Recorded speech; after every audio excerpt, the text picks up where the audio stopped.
This revolution is not going away. This is the Ron Paul Liberty Report with Ron Paul, Daniel McAdams, and Chris Rossini.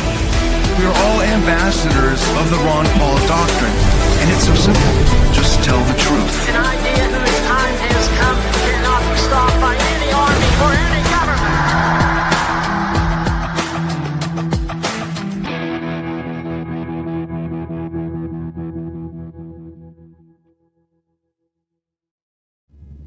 Hello, everybody, and thank you for tuning into the Liberty Report. With us today, we have Daniel McAdams, our co-host. Daniel, good to see you this morning. Good morning, Dr. Paul. How are you this morning? Doing well, doing well. Good. Ready and raring to go. All right. Let's start up by talking about politics. A little bit. Because we're really excited about politics. Of course, I'd like a system where, and I originally started off with not even getting too excited about politics, and I was excited about economic policies. But if you're excited about policies, whether it's foreign policy and wars or gold standards, it becomes political, especially because the enemy of sound economic thinking are out there, and we have to do our best to answer some of the questions they raise. But the big political event today, Daniel, it looks like that wouldn't be hard to figure out. I think our friend is up in a tough election, and it's going to be decided tomorrow. And a lot of people are involved, a lot of special interest groups involved. And there's no doubt who had the most money. And we have to remind ourselves the person with the most money doesn't always win the election. But Thomas is doing his best to pull this off because it would be a tremendous victory because they're bad-mouthing and lying and cheating and all this that we can anticipate in a race like this. But there's a record broken. The congressional seat is up for grabs. We have these democratic elections. You know, democracy is sacred. All you have to do is get a lot of money, and then you can pick whom you like to be our representative. But Massie's primary is the most expensive in history, and pro-Israel groups have played a huge part. This comes from Politico. And, you know, it's a meager little, in these days, not much makeup, $32 million just for congressional seat. But then it goes on, because once you're in there, you know, people are wanting to get rid of you and keep you, and it's just a big money game, which is a rather sad situation, but that's the way it is. So this is a big day, and I think that there'll be people on pins and needles tomorrow, you know, during this election. But obviously, our friend Thomas is in a tough race, and we're looking to hoping that he pulls this off, because he sure has had a lot of money against him. Of the $32 million, let me tell you, the large majority of that is coming from special interest groups that disagree with his foreign policy, because because he's a constitutionalist. You know, telling truth, is not a healthy thing to do in a pure democracy, because what they do is they can gang up on you if tell the truth and turn it into the problem. We don't want truth. We want to be able to in this system of government we have now, who can fib the most to impress and actually lie at times about what's going on. So it's a big day for liberty. It's a significant day for Republicans, but I'm less worried about that than I am about what a person has to suffer through in order to speak the truth about monetary policy, economic policy, balance the budget, the Constitution, and all these things, and be right on it, and then come down as an enemy of the people, and so many ugly distortions exist. So we'll be watching tomorrow. Absolutely. You know, this is not really about a single race. I mean, this is about a bunch of different things that are all equally important. First of all, as you pointed out, this is the single most expensive House race in history. tens of millions of dollars are being spent to elect someone from a small, rural, mostly rural district in Kentucky. You think, well, why the heck is it so important to spend so much money on this race? Well, because Thomas Massie has stood out as the one candidate who is consistent in opposing our interventionist foreign policy.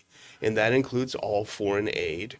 That includes money for Israel. That includes money for Ukraine. He's opposed it all across the board. But he never really stepped into a snare until he started really irritating the Israel lobby. And that's why, whereas if you look at the origin of Massie's donations, the majority of them are very small donations. He had a money bomb recently where he raised over $2 million in small contributions from individuals, whereas his opponent in this race is sort of an astroturfed figure with no real history. He refuses to debate Thomas Massie. He refuses to even say what his positions are. He says, well, you'll find out once I'm elected. His money comes from primarily from three outside sources. Miriam Adelson, Paul Singer, and now the third one's escaping me now, but these are oligarchs, multi-billionaires, and they share one thing in common. They have an absolute affection for the foreign country called Israel. And so Thomas going up against them is really a test of the power of the Israel lobby. And we know from Buchanan's time, if you remember when he talked about, Congress that is the Israeli occupied territory, and people were really surprised. Now people don't even shrug their shoulders. It's accepted. So I think this is the last stand of the Israel lobby, and that's why they're putting so much money into defeating Thomas Massie. In a way, I compare this to the concept of malinvestment. Yeah. The theory in inflation is that if you have a distortion of the interest rates and people do things that they otherwise wouldn't do. Also, it's notoriously known, and the people who operate under this system, the rich can get richer and the poor can get poorer, and the rich, benefit by buying influence in government. This is a typical example. The money is buying another position in government. So it's the excess cash is there. So what are they doing? The ones that like to perpetuate a system that services them more and more, and why do they have this much money? How can they afford these billions and billions of dollars? It's a reflection of a monetary system. Someday when we have runaway inflation, maybe it will cleanse us a little bit, because nobody will be able to do anything, and nobody will believe it. They'll have to deal with the reality. Right now, the reality is a short-lived thing, but it is who can hold the cash, who gets the cash, who has the influence, who has the effort in order to demagogue this thing and take care of a constitutionalist. We can't tolerate anybody who would go to Congress and stand up and tell the truth about what's going on, and then take a record and distort it. But it used to be pretty easy. I know when I was in office, the Republicans would criticize me, and I would compare my votes to the Republican platform. And the Republicans never followed their platform. They never followed their oath of office. So if you do, and Thomas has done a magnificent job in setting a standard, so it would be a real shame if this money machine, beats Thomas at this time. There's also just the issue of how much money is in this district and whether the votes actually count. I mean, does your vote count? And in fact, I think that first clip, if I'm not mistaken, let me see, make sure. Yeah, we'll get to that later. Let's go to that first, not video. Here we go. This is Politico. This is the article we're basing much of our early part of the show on. Massie's primary is the most expensive in history. Pro-Israel groups have played a huge part. There you have it in Politico. Go to the next one. The pro-Israel lobby that's pumped millions into Democratic primaries in this year is facing its next test of its political power on the right in Ruby Red, Kentucky. The American Israel Public Affairs Committee and other pro-Israel interest groups have uncorked over $9 million in a bid to unseat Republican Representative Thomas Massie. That number's actually quite higher, but on Tuesday, prominent pro-Israel GOP donors have funneled millions more into a super PAC stood up by President Donald Trump's political operation that spent nearly $7 million in the race. Overall ad spending has topped $32 million, making it the most expensive race in history. Now go to that next one. Pro-Israel groups got the opening they needed to spend big against the isolationist lawmaker. Now they're using that, of course, as a way to slime him. We would say non-interventionist. When Trump decided to front a primary challenger to Massie, presenting the first serious threat to his re-election in over a decade. The Republican Jewish Coalition Victory Fund and the United Democracy Project, AIPAC's Super PAC, have attacked the incumbent for his votes against symbolic measures supporting Israel. Unlike in recent Democratic primaries, where the United Democracy Project has used shell PACs to shield its involvement, the powerful pro-Israel group's political arm is investing heavily and directly in taking Massie out. He's the most anti-Israel Republican in the House, United Israel Democracy Project spokesperson Patrick Dorton said of Massie. This is a competitive, close primary situation. It's always hard to defeat incumbents, but we think there's an opportunity here. And I would just say, Dr. Paul, that I don't think this is about Kentucky necessarily. I think this, and you remember this from being the lone no vote many times. It's not that you were a threat by being the one no vote. It's the danger that people will start looking at that one vote and say, well, I wonder why he voted that way. And they'll come and ask you, and you'll give them a reasonable answer, and they'll say, maybe I'll do that too next time. That's what they're worried about, I think. You know, in a way, that with this setup, it's almost an insult to the people who participate in and try to get rid of somebody that believes in freedom. So they don't really challenge him. I mean, the fact that he won't even debate and talk, I mean, that in itself should be a big issue. But if he's a good defender of freedom, he couches his votes, with the Constitution. So he's a very valuable person, and guided, by the rule of law and the Constitution. And they turn around, well, no, we don't want that. And I think the fact that it's almost like if you support the opposition and against it, what do they have against freedom? Yeah. They don't even want people to talk about it. I mean, in a way, the only thing important about Thomas is he has influence. So he's not a powerful person in Congress. He's not the Speaker of the House, and he doesn't have the chairman of a committee or anything like that. But so I think when people demand and use and gets the government and the money behind that, they're insecure, and they don't really. They don't really care that much about liberty. If they did, they couldn't ignore the fact that they have somebody that understands it. So it's tragedy. So we're hopeful that this can be resolved in a favorable manner for the cause of liberty. And the interesting thing here is that the pro-Israel lobby, their teeth are bared. Their fangs are out clearly. They're not hiding behind anything. They say, yes, we put Israel first, and we're going to get rid of this guy because of it. But you can imagine the outrage in America if it was the Turkish lobby who put in $20 million to get rid of someone, or the Qatar lobby, or the Chinese lobby. Can you imagine the Chinese started buying, they're buying a lot of farmland, whatever. What if they started buying races in the U.S.? They started putting millions and billions into getting pro-China people elected. America would rightly lose its mind. We would be furious. Stay out of our elections. We don't want it. But for somehow there's sort of a pass on this. But one thing that's interesting, Dr. Paul, is the demographics, because we've talked a lot on this show, I would say almost endlessly on this show, about the shifting views of Americans according to age when it comes to not only Israel, but foreign entanglements over across the board. And that's why we've tended to be more optimistic. Well, I threw over a bonus clip in the back, and hopefully it was caught. It was a Hail Mary pass.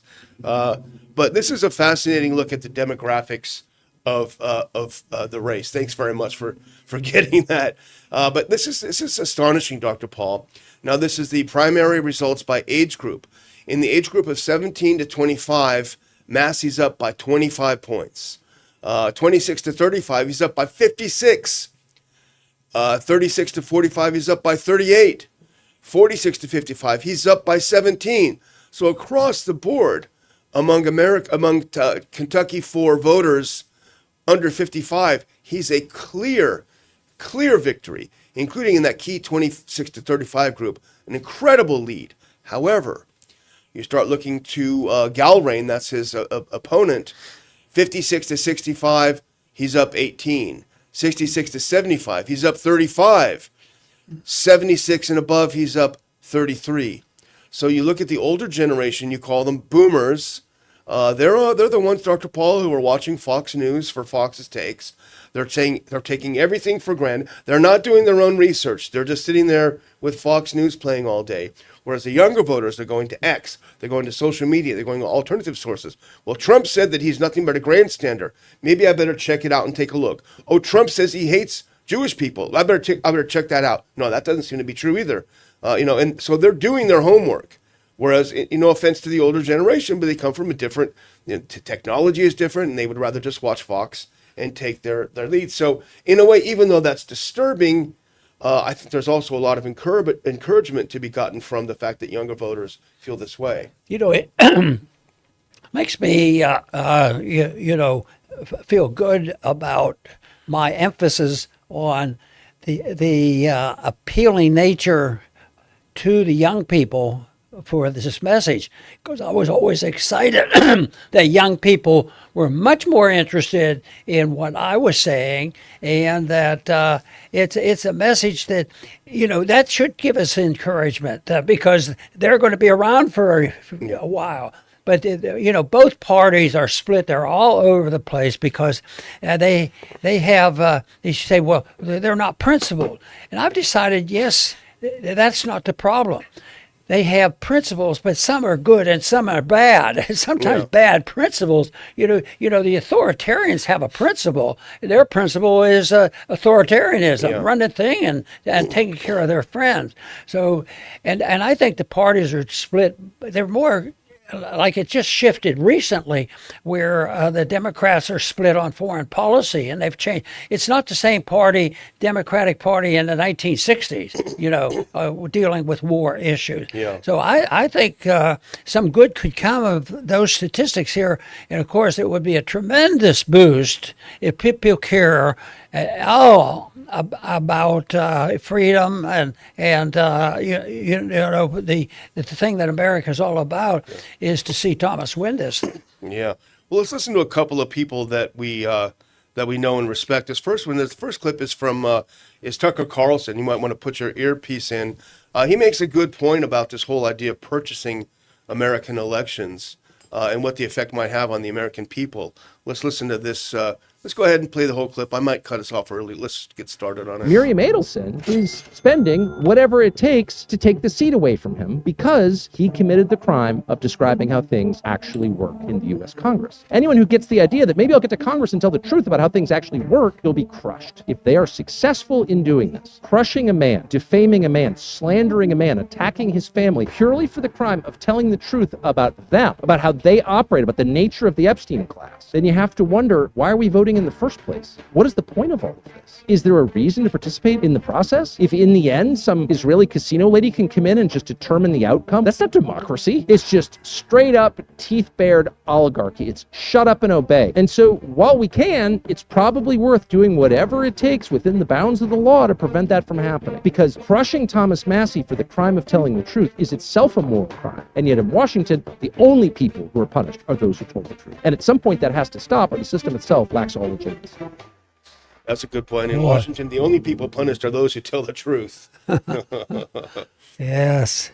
That was a good truth is treason in an empire of law. Exactly. You can't reveal the truth. And I see in the big picture that's an argument that has gone on for decades, if not millenniums. You Yeah. know, it's been a long time as people who are telling the truth, and I finally understood it better when I realized that they don't just disagree with you; they disagree with the bold principle is you can't know the truth, Yeah. so truth becomes arbitrary. So that's the opposite of what somebody has that understand that truth is there, and we should always be working to do it, to refine it and make it better, because there's no perfection on either end. There certainly are no perfect dictators, because they bring themselves down eventually only with a lot of pain and suffering in this bold attempt to try to destroy anybody who even challenges their notion that there is no such thing as truth. It is up to us. We are the king, and we will dictate to the people what they should believe. Absolutely. Well, you know, one of the good transparency tools out there on X for all the garbages there is a X account called APAC Tracker, and they track how much each candidate has accepted from APAC and APAC related special interest groups. Now put that next one on. This is a stark contrast. That next clip, if you can. Here we have Ed Gallerain, the person who's challenging Thomas, refuses to debate. $15,522,757 from pro-Israel PACs.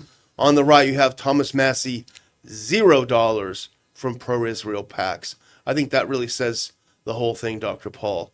Well, foreign special interests, and I would say regardless of country, if that was Ukraine, I would be just as mad, but it's not. But this is what we're facing. It's pretty dramatic.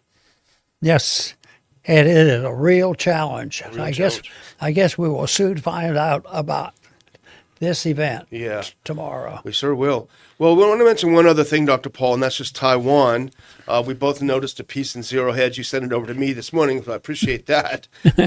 If you put that next one on, this caught our attention, but also the quote, and I'll let you do the quote, but I'll just show the headline. Taiwan loses its strategic importance in 18 months, says Chamath Palihapitiya. I'm sorry for mispronouncing that name. Looks to be perhaps an Indian name, but that's an interesting concept, isn't it, Dr. Paul? They will lose their importance. Boy, that's for sure. And the one quote that caught my attention is on the page there. I'm not looking to have somebody to go independent, and we're supposed to travel 9,500 miles to fight a war, Trump told Bear.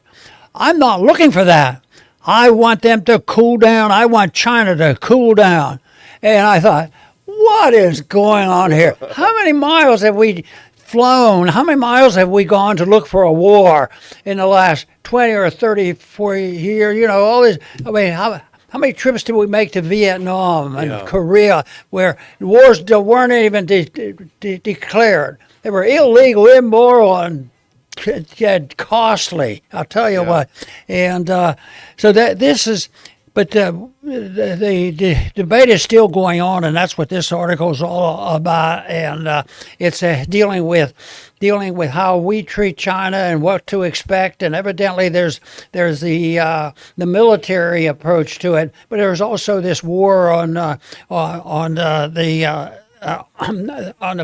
electronics and.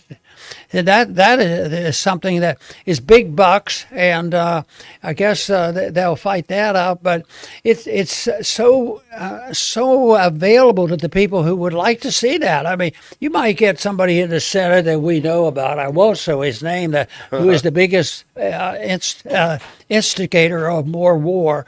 They're willing to go to war over all this stuff. Yeah. So sad, but true. The one thing that struck me about that sense is there are two things. You're right about the first one. Well, you sure went a few thousand miles to attack Iran. But the other thing is sort of a flash of the Trump that we both liked, that sadly is buried somewhere. We don't know where. But this whole thing, we're supposed to travel 9,500 miles to fight a war. I'm not looking for that. I want them to cool down. That sounds pretty good. If he had just had that view about the whole rest of the world, from Ukraine to Iran to everywhere, that's the Trump most of America wanted when they voted for him. And that's the one who's AWOL, I would have to say. But isn't it amazing that the credibility of those statements never challenged. Yeah. He gets by with this, and they can be two absolutely opposite, but the people like it. They like the approach, the attitude, because otherwise you're saying, "Oh, you guys over there, the Freedom Reports, you guys are wimps. Yeah. You don't ever want to go to war." No, I don't want to ever go to war. I don't want my kids to go to war and my grandkids to go to war. And it worked out reasonably well for me when I was told that you get to prepare to war and end up 5 years in the military. The draft got me. So it's something we don't need that, but it's going to exist. And the founders made this effort to try to make it, infrequent. So let the people speak through their members of Congress before you go to war. And they haven't done that since 1941. And how many lives has the world lost? All the people, all the Americans that died doing this, and how many innocent people have we killed with our bombs going down? We do that constantly. Yeah. Matter of fact, this technology is making it, say, well, no, we don't have any body bags anymore, but maybe some other countries have body bags. And a lot of people have been dying, in Ukraine and Middle East, every place. You say, oh, no, we didn't have our troops in such and such. Yes, but where did they get the money? Yeah. A little bit more investment. Print up the money. And they spend it for war, and then drop the bombs. And if you add up all the civilians that are killed, but when the news comes on, like today they killed somebody. He was a monster. Yeah, well, he may have been, but are you going to go and decide that it is our obligation to look him out and murder the monsters we don't like? And it's happened where they've done that with American citizens at times. Seek out the American. And every once in a while, people do have a whiff of suspicion about assassinations that go on. Yeah. And I think over the years, my mind has changed tremendously from the time that Kennedy was killed to the point where I'm always looking, and this is a natural thing. I'm always looking for, is it linked to our CIA or Secret Service or what? It could be, and it might not be, but isn't it terrible that you immediately think that is a possibility? Yeah. And that to me is pretty sad. Well, we openly did it in Iran. We took out the whole leadership. We don't even try to hide behind it anymore.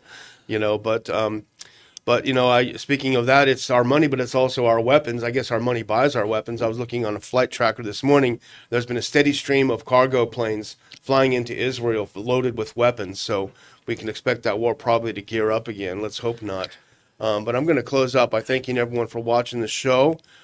Please, wherever you're watching it, if you do a thumbs up, if you do a like, whatever that may be, and if you'll please share us on social media so we can get some more attention, we definitely appreciate it. And we look forward to you coming back to the show soon. Over to you, Dr. Paul. Very good. I want to thank all our viewers for tuning in today to the Liberty Show, and we are grateful when you spread the message. That's the most important thing that can be done, because I do not believe you can change the world only with guns and threats and innuendos and all this tyrannical approach to personal behavior. It comes from thoughtful people who are willing to stand up and stand on principle and making sure that principle is a worthy principle. I want to thank everybody for tuning in today to the Liberty Report. Please come back soon.